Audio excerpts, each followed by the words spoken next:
माननीय सदस्यहरू, प्रतिनिधि सभाको आजको बैठकको कारबाही प्रारम्भ हुन्छ।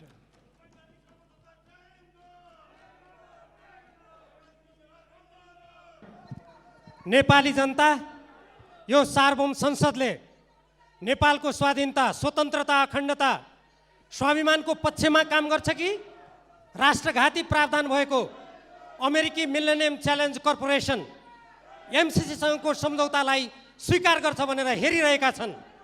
पृथ्वीनारायण शाहले यो देशको एकीकरण गरेदेखि कहिले कसैको पनि अधीनमा नगएको नेपाल आज हाम्रो संविधान मिचिने, हाम्रो कानुन मिचिने, हाम्रो भूभागमा विदेशी कम्पनीको नियन्त्रण हुने, हाम्रो स्वतन्त्र परराष्ट्र नीतिमा आघात पर्ने जस्तो सम्झौतालाई कसरी यो नेपाली जनताको स्वाधीन स्वतन्त्र नेपाली जनताको प्रतिनिधित्व गर्ने यो सार्वभौम संसदमा राजनीतिक दलको बीचमा सहमति नभई यो एउटा प्रमुख राजनीतिक दल विपक्षी पार्टीले विरोध गरिरहेको अवस्थामा यो टेबल कसरी भयो? यो एकदम गैर जिम्मेवार काम हो। म सरकारको ध्यान आकर्षित गराउन चाहन्छु।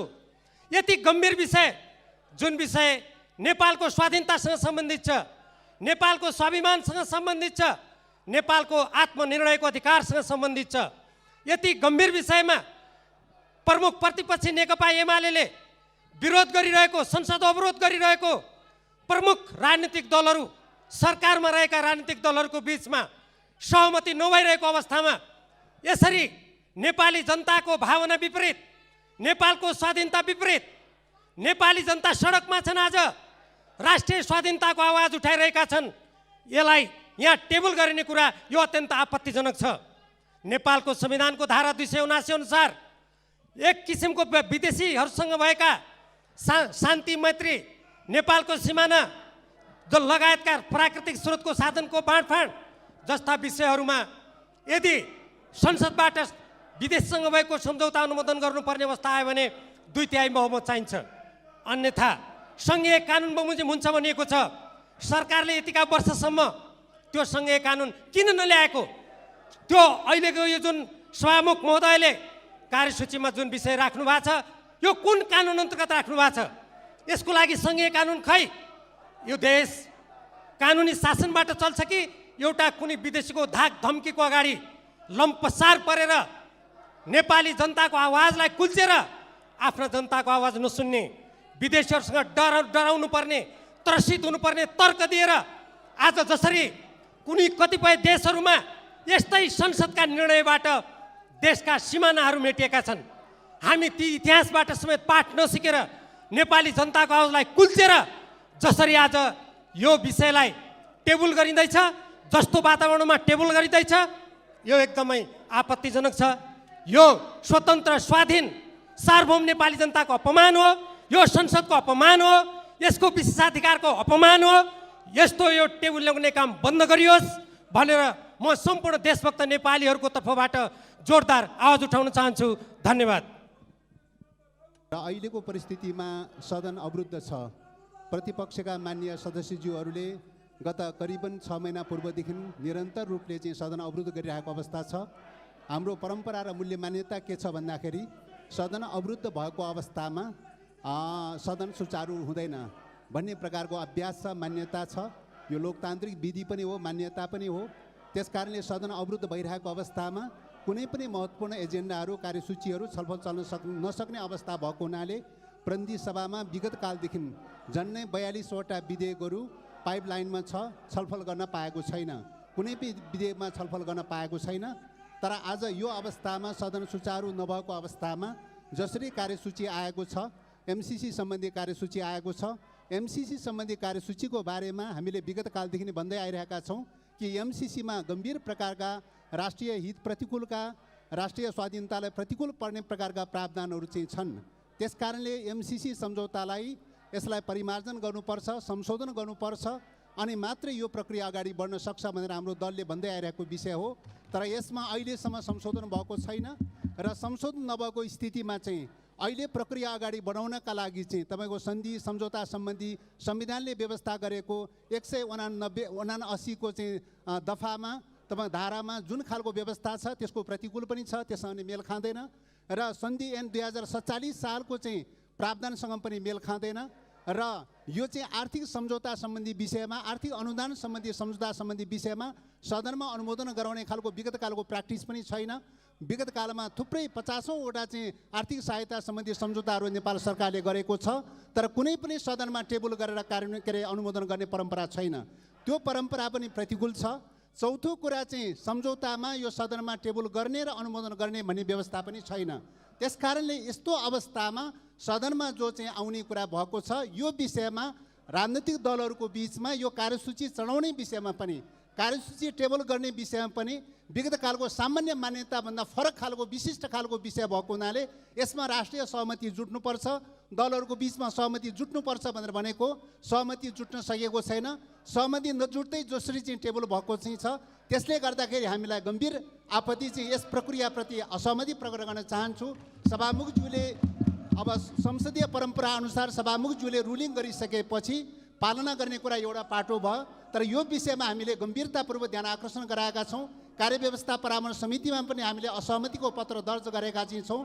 यो प्रक्रियाको बारेमा, यो कार्यसूचीको बारेमा असहमति पत्र दर्ज गरेका छौँ। यही कुरा सम्मानीय सभामुखज्यू मार्फत हाउसलाई पनि जानकारी गराउन चाहन्छौँ र यस प्रकारको चाहिँ हल्ला अवरोध भइरहेको अवस्थामा यो छलफल चलाउने प्रक्रिया कसरी अगाडि बढाउने यो चुनौतीको विषय छ। त्यसकारणले सदन अवरोध खुलाउनका लागि चाहिँ सरकारको पनि ध्यान आकर्षण गराउन चाहन्छु। सदन खुलाएर चाहिँ एउटा सहज खालको प्रक्रिया, छलफलको प्रक्रिया वातावरण बनाउनका लागि पनि सरकारको ध्यान आकर्षण गराउन चाहन्छु। धन्यवाद। मान्य सदस्य भीमबहादुर रावल, समय 5 मिनट।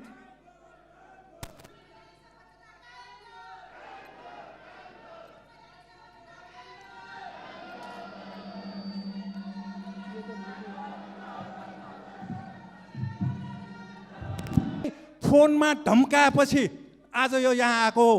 के यो नेपाल अमेरिकी धम्कीमा चल्ने हो? के भोलिदेखि यहाँ अमेरिकी झन्डा आउँदैछ? के अमेरिकी सेना आउँदैछ? के सम्झौता हेर्नु पर्दैन? के नेपाली कङ्ग्रेसले अब हामी नेपाली होइन भन्ने भयो? यो जनताको प्रश्न हो। यदि नेपाली कङ्ग्रेसले आफूलाई नेपाली जनता हो भन्ने हो भने अमेरिकी मन्त्रीलाई भन्नुपर्छ, हाम्रो प्रधानमन्त्रीलाई किन धम्की दिएको? एमसीसी सम्झौताको दफा 2.7 मा अमेरिकी कानुन र अमेरिकी नीतिलाई विरोध गर्न नपाउने भनेर किन सही भयो? दफा 4.2 मा एमसीसी का सहायक उपाध्यक्ष, अपरेसन विभागका सहायक उपाध्यक्षलाई एसिया, पेसिफिक, ल्याटिन अमेरिका, युरोपको अतिरिक्त प्रतिनिधि नियुक्ति गर्ने उल्लेख छ। दुई देशको सम्झौतामा युरोप, ल्याटिन अमेरिका, एसिया, पेसिफिकको कुरा कहाँबाट आयो? किन आयो? यो अमेरिकी सैन्य मोर्चा हो हिन्द प्रशान्त क्षेत्रमा। त्यसकारण यो सम्झौतामा सही गराइसकेको छ। हामीले सही गर्नुहुने मन्त्रीज्यूलाई पनि यहाँ स्पष्टीकरण लिनुपर्छ। यस्तो दफा अध्ययन नगरिकन किन सही गर्नुभयो? र त्यसपछि दफा 6.8 मा एमसीसी को हैसियत भनेको नेपाली जनता मरे पनि, मृत्यु भए पनि कतै उजुरी दिन नपाउने भनेर लेखिएको छ। एमसीसी को कारण नेपाली जनताको मृत्यु भएपछि उजुरी दिन नपाउने के यो अर्को फाँसीवाद होइन? तानाशाह होइन? अमेरिकी फाँसीवाद र तानाशाह नेपालमा किन ल्याउँदैछ? यो मन्त्रीज्यूसँग हामीले स्पष्टीकरण लिनु आवश्यक छ। मन्त्रीज्यूलाई, प्रधानमन्त्रीज्यूलाई किन यो यस्तो दस्तावेजमा सही छाप गर्नको लागि पठाउनु भएको प्रधानमन्त्रीज्यूसँग पनि सोध्नु आवश्यक छ। एमसीसी को दफा 7.1 मा नेपालको कानुन र एमसीसी सम्झौता बाँझिएमा प्रस्तुत सम्झौता लागू हुनेछ। नेपालको कानुन, संविधान, ऐन सबै काम नलाग्ने यो सम्झौता यसैले संसदबाट पारित हुँदैछ। यस्तो सम्झौता हामीले पास गर्न मिल्दैन, पेश गर्न मिल्दैन यहाँ। त्यसकारण खारेज हुनुपर्छ र यसको अनुसूची क मा व्यापक राजनीतिक सहमति। कसरी छ व्यापक राजनीतिक सहमति? नेपाली कङ्ग्रेसले अगाडि बढाउँदैमा माओवादीका तत्कालीन प्रधानमन्त्री बाबुरामजीले यसलाई सुरु गर्दैमा कसरी व्यापक राजनीतिक सहमति हुन्छ? यो व्यापक राजनीतिक सहमति छैन, यो सम्झौतामा लेखिएको छ। यो सम्झौताको अनुसूची क मा व्यापक राजनीतिक सहमति भएको भनेर लेखिएको छ। यो गलत हो, यो झुट हो। र अनुसूची 5 क मा एमसीसीलाई चित्त बुझ्ने योजना नेपाल सरकारले पेश गर्ने, त्यस्तो योजनामा भारत सरकारको समर्थन हुनुपर्ने। अमेरिका र नेपालको सम्झौतामा भारत सरकारको समर्थन किन चाहियो? यो के हो? यो त्रिदेशीय हो कि बहुदेशीय हो कि द्विदेशीय हो कि यस्ता सबै विषय स्पष्ट नभइकन यो अगाडि बढाउन मिल्दैन। एमसीसी को वेबसाइटमा लेखिएको छ यो लगानी हो, इन्भेस्टमेन्ट। यो के हो? लगानी हो अमेरिकाको, यो अमेरिकन इन्ट्रेस्ट हो, अमेरिकाको स्वार्थ हो भनेर लेखिएको छ। यहाँ छ वेबसाइटमा भएको एमसीसी बारे यहाँ लेखिएको छ यो अमेरिकी लगानी हो, यो सहयोग होइन, यो अनुदान होइन। यहाँ लेखिएको छ these investments not only support stability and prosperity in partner countries but also enhance American interest. अमेरिकी स्वार्थलाई अगाडि बढाउने हो एमसीसी भनेको। त्यो संस्थासँग नेपाल सरकारले किन सम्झौता गर्यो? गर्न मिल्दैन। र यो हाम्रो सम्झौतामा एमसीसीबाट प्राप्त 50 करोड डलरले 2 करोड 40 लाखको जीवन सुख हुने रे। 50 करोड डलरले जीवन सुख हुन्छ? वर्षको 10 खर्ब रुपियाँ हाम्रो रेमिटेन्स आउँछ। खोइ नेपाली जनताले सुख पायो? 50 करोडले नेपाली 2 करोड 40 लाखको सुख हुने होइन। यो पनि झुट हो। र हामीले अमेरिकाबाट सिक्नुपर्छ एउटा कुरा। अमेरिकी स्वतन्त्रता आन्दोलनको बेला त्यहाँका अमेरिकीहरूले बेलायती साम्राज्यवादलाई समर्थन गर्यो। त्यस्ता अमेरिकीहरू 1 लाखलाई अमेरिकी जनताले अमेरिकाबाट निकालिदियो, बेलायत धपाइदियो। त्यसकारण एमसीसी सम्झौता गर्नेहरूले होस पुर्याउनु पर्छ। नेपाली जनताले अमेरिकाबाट सिकेका छन्, देशद्रोहीहरूलाई नेपालमा राख्दैनन्। यो पनि विचार गर्नु। यो अमेरिकी स्वतन्त्रता आन्दोलनको कुरा हो। अमेरिकी स्वतन्त्रता आन्दोलनपछि बेलायती साम्राज्यवाद समर्थक 1 लाख अमेरिकीहरूलाई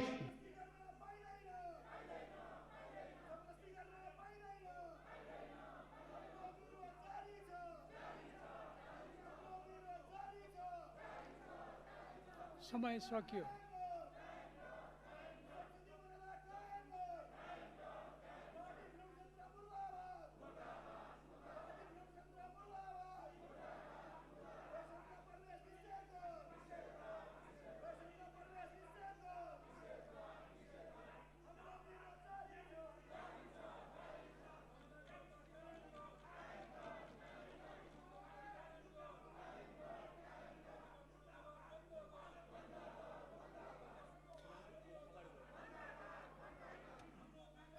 माननीय श्री दुर्गा पौडेल, समय 5 मिनट।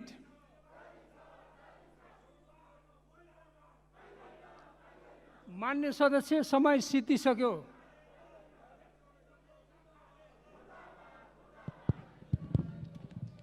सम्मान्य सभामुख महोदय, आज राष्ट्रियताको सवाल जटिल बन्दै गइरहेको छ। एमसीसी को कुरा, मिलेनियम च्यालेन्ज कर्पोरेसन जसको ऐन नै त्यसका सम्झौताहरू पनि सहकक्षको बीचमा भएको सम्झौता होइन, त्यो एउटा सहकक्षको बीचमा भएको सम्झौता पनि होइन।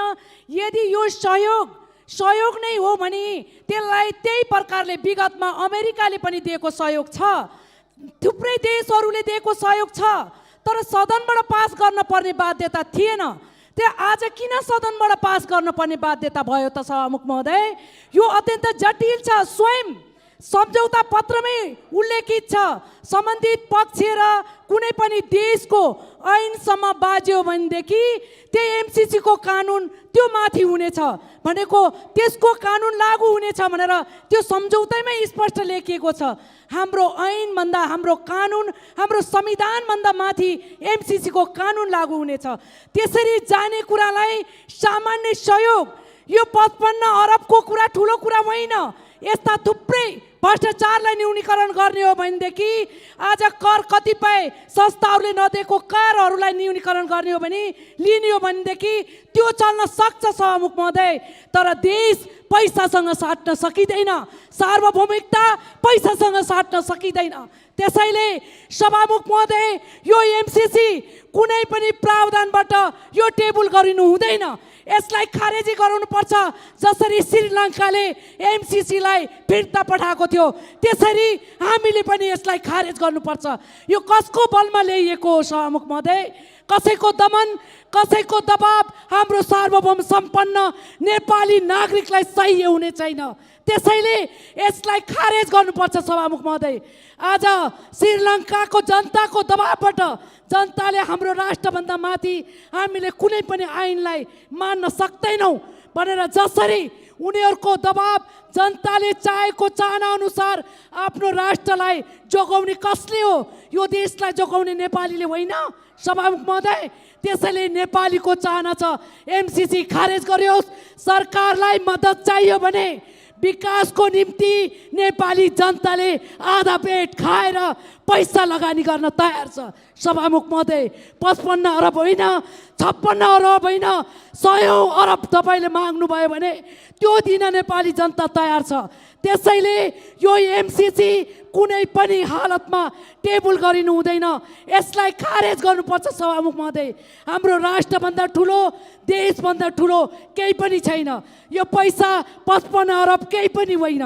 त्यसैले सम्माननीय सभामुख महोदय, यस्तो जटिल परिस्थितिमा जब नेपाली जनताले हामीलाई चाहिँदैन, सरकारलाई चाहिएको सहयोग हामी गर्न सक्छौँ। हाम्रो भूमिको विकास गर्नको निम्ति हामीले आधा पेट खाएर पैसा उठाएर सरकारलाई बुझाउन सक्छौँ भनेर नेपाली जनता आज सडकमा उत्रिएको छ। यसको विरोधमा आगो बोलेको छ। घरमा खाना नपकाएर आगो निभाएर आगो रोडमा बोलेको छ।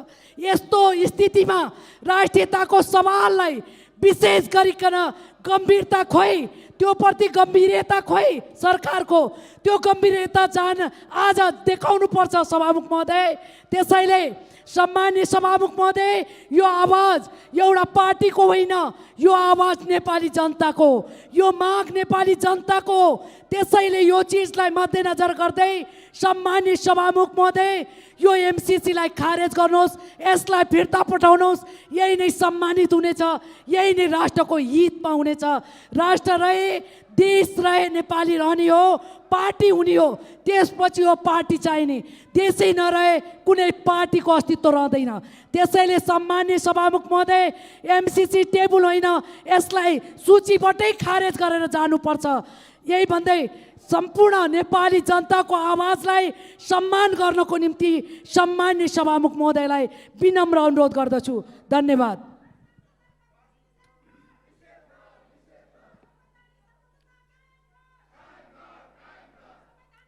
माननीय सदस्यहरू, विगत लामो समयदेखि जारी अवरोधका कारण संसद सुचारू हुन सकिरहेको छैन।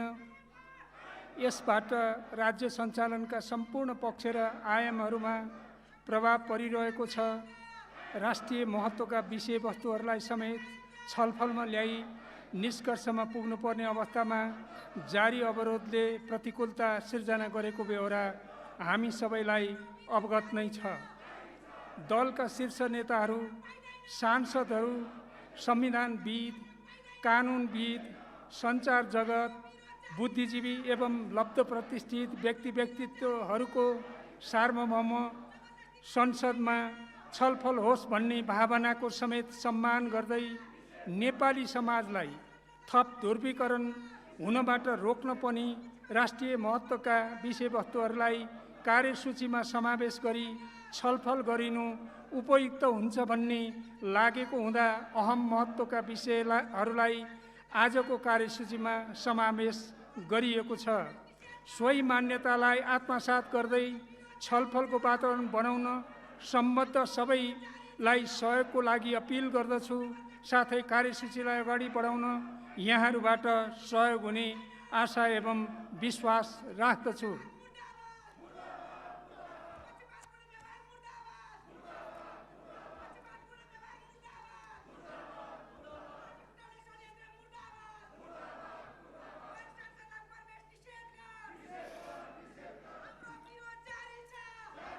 मान्य सदस्यहरू, अब प्रतिनिधि सभाका सचिव श्री गोपालनाथ योगीलाई लोकसेवा आयोग विधेयक 2075 का सम्बन्धमा राष्ट्रिय सभाबाट संशोधनसहित प्राप्त सन्देश टेबल गर्न अनुमति दिन्छु।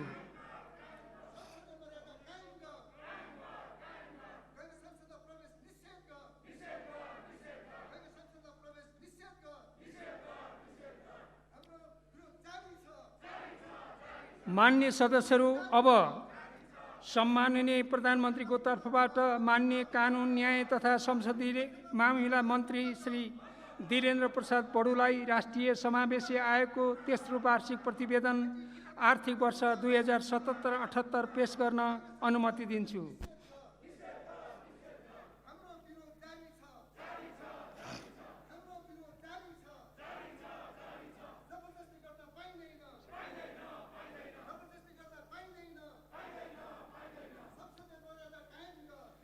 सम्माननीय सभामुख महोदय, सभामुख महोदयको अनुमतिले नेपालको संविधानको धारा 294 बमोजिम राष्ट्रिय समावेशी आयोगको तेस्रो वार्षिक प्रतिवेदन आर्थिक वर्ष 2077-78 सदन समक्ष प्रस्तुत गर्दछु।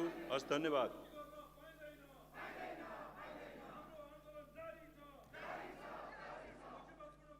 मान्य सदस्यहरू, अब मान्य अर्थमन्त्रीको तर्फबाट मान्य सञ्चार तथा सूचना प्रविधि मन्त्री श्री ज्ञानेन्द्र बहादुर कार्कीलाई नेपाल सरकार र अमेरिकी सहयोग निकाय मिलेनियम च्यालेन्ज कर्पोरेसन बीच भएको अनुदान सहायता सम्झौता प्रस्तुत गर्न अनुमति दिन्छु।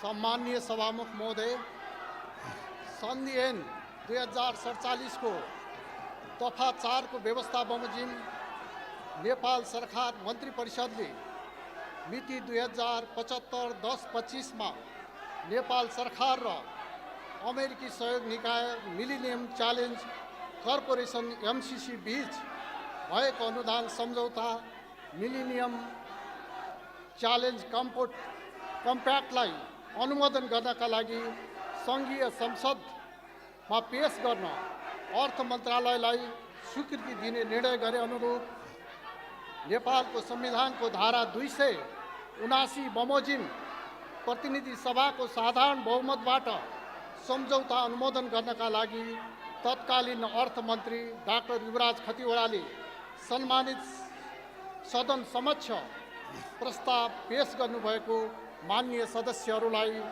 विदितै हुनुपर्दछ। साथै मान्य सदस्यहरूले यस विषयमा अध्ययन गरी विभिन्न समयमा आफ्नो भनाइ राख्दै आउनुभएको छ। सरकार अविच्छिन्न उत्तराधिकारीवाला संस्थाको रूपमा रहने भएको हुँदा नेपाल सरकारले विगतमा गरेका कुनै पनि निर्णयको पालना गराउनु र निष्कर्षमा पुर्याउने दायित्व वर्तमान सरकारको हुने यथार्थलाई मनन गरी नेपालको संविधानको सर्वोच्चता सर्वोपरिता सम्झौताको कुनै व्यवस्था र शर्तबन्ध माथि रहेको स्पष्ट हुँदै नेपालको सार्वभौम सत्ता स्वतन्त्रता स्वाधीनताको अक्षुण र उल्लङ्घनीय रहेको राष्ट्रिय प्रतिबद्धता प्रकट गर्दै संयुक्त राष्ट्रसङ्घको बडापत्र असंलग्न पञ्चशीलको सिद्धान्त अन्तर्राष्ट्रिय कानुन र विश्व शान्तिको मान्यता अनुसार कुनै सैन्य सङ्गठनमा सामेल नहुने नेपालको परराष्ट्र नीतिको परम्परालाई आत्मसात गर्दै उक्त प्रस्ताव अनुमोदन गरिदिनु हुन म यस सम्मानित सदन समक्ष प्रस्ताव गर्दछु। सम्मान्य सभामुख महोदय, यो प्रस्ताव अमेरिकी सहयोग निकाय MCCले नेपाल सरकारलाई 400 kV क्षमताको विद्युत प्रसारण लाइन निर्माण र देशका विभिन्न स्थानमा सडक खण्डहरूको मर्मत सम्मारका लागि अमेरिकी डलर 500 मिलियन अमेरिकी डलर अनुदान सहायताको रूपमा उपलब्ध गराउने विषयसँग सम्बन्धित छ। नेपाल सरकार र MCC बीच सम्मत 2074 भदौ 29 गते भएको सम्झौता अनुसार यो सम्झौता कार्यान्वयनमा आएको मितिले 5 वर्षभित्र यस सहयोगबाट सञ्चालन हुने आयोजना सम्पन्न हुनुपर्ने हुन्छ।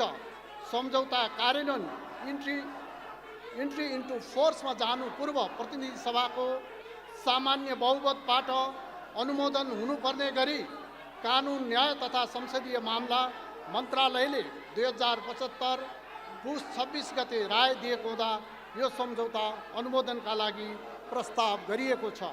यो सम्झौतामा हस्ताक्षर हुनुअघि गरिएको अध्ययनले विद्युत प्रसारण लाइनबाट 2 करोड 30 लाख तथा सडक मर्मत कार्यबाट 10 लाख जनताले प्रत्यक्ष लाभ प्राप्त गर्ने प्रारम्भिक अनुमान गरेको थियो। यो परियोजनाबाट 50 लाख घरधुरी लाभान्वित हुनेछन्। यसका अतिरिक्त यो सम्झौताको कार्यान्वयनबाट नेपाललाई दिएअनुसारको फाइदा हुन्छ। नेपालको ऊर्जा तथा यातायातको क्षेत्रको विकासका लागि एमसिसी अमेरिकी डलर 500 मिलियन हालको विनिमय दर अनुसार करिब 60 अरब रुपियाँ अनुदानको रूपमा प्राप्त हुने। काठमाडौँको लप्सीफेदीदेखि नुवाकोटको रातमाटे हुँदै हेटौँडा र दमौली हुँदै बुटोलसम्मको 400 केबी क्षमताको करिब 300 किलोमिटर लामो प्रसारण लाइन निर्माण भई सो आसपासका विद्युत आयोजनाहरूबाट उत्पादित विद्युत प्रसारण सहयोग पुग्नुको साथै देशभर प्रसारण लाइनको जालो फैलाउन मद्दत पुग्ने।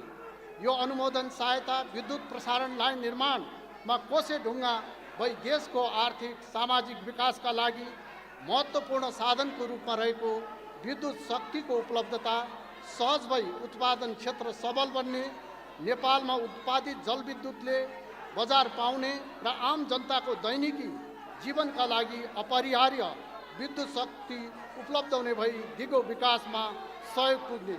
विद्युत प्रसारणको सुनिश्चितता पछि विद्युत उत्पादनमा थप लगानी आकर्षित हुने। सडक खण्डहरूको अन्तर्राष्ट्रिय मापदण्ड बमोजिमको मर्मत भई यातायात सुविधा सहज हुने र यस्तो मर्मत कार्यको अनुभव अन्य सडक खण्डमा समेत उपयोग गर्न सकिने। हाल उच्च क्षमताको एकमात्र अन्तर्राष्ट्रिय प्रसारण लाइन भएकोमा यस सहायताबाट निर्माण हुने प्रसारण लाइनमा जोडिने गरी अर्को अन्तर्देशीय प्रसारण लाइन निर्माण गर्न आधार खडा भई नेपालमा उत्पादित बचत विद्युत व्यापारका लागि ढोका खुल्ने। यसबाट नेपालले प्रत्यक्ष लाभ लिन सक्ने। सम्माननीय सभामुख महोदय, यस सम्झौताको कार्यान्वयनका लागि अन्य सबै पूर्व शर्तहरू पुरा भइसकेकोले यसको अनुमोदन पश्चात यसबाट सञ्चालन हुने आयोजनाहरू सुरु भएको मितिले 5 वर्षभित्र सम्पन्न भई आयोजनाको प्रतिफल समयमै प्राप्त हुनेछ। अमेरिकी सहयोग निकायले अमेरिकी डलर 500 मिलियन उपलब्ध गराउने र नेपाल सरकारले 5 वर्षको अवधिमा अमेरिकी डलर 130 मिलियन बराबरको रकम वार्षिक विनियोजन गरी बेहोर्नेछ।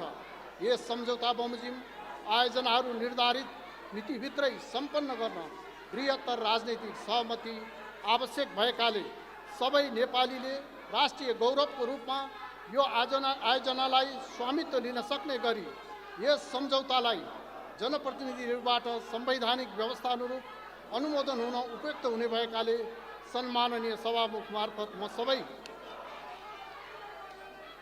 माननीय सदस्यज्यूहरूलाई हार्दिक अनुरोध गर्दछु र सबै माननीय सदस्यहरूलाई विकास परियोजनाबाट प्राप्त हुने लाभ समयमै प्राप्त गर्न सहयोग गर्न आग्रह गर्दछु।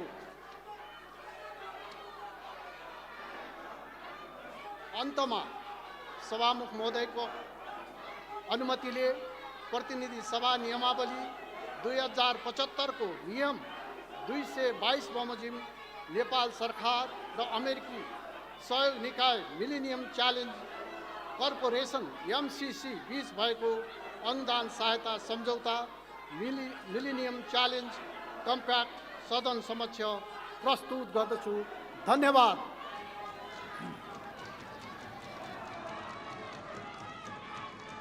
मान्य सदस्यहरू, अब अर्को बैठक 2078 साल फागुन 12 गते बिहिबार दिनको 1 बजे बस्ने गरी यो बैठक स्थगित हुन्छ।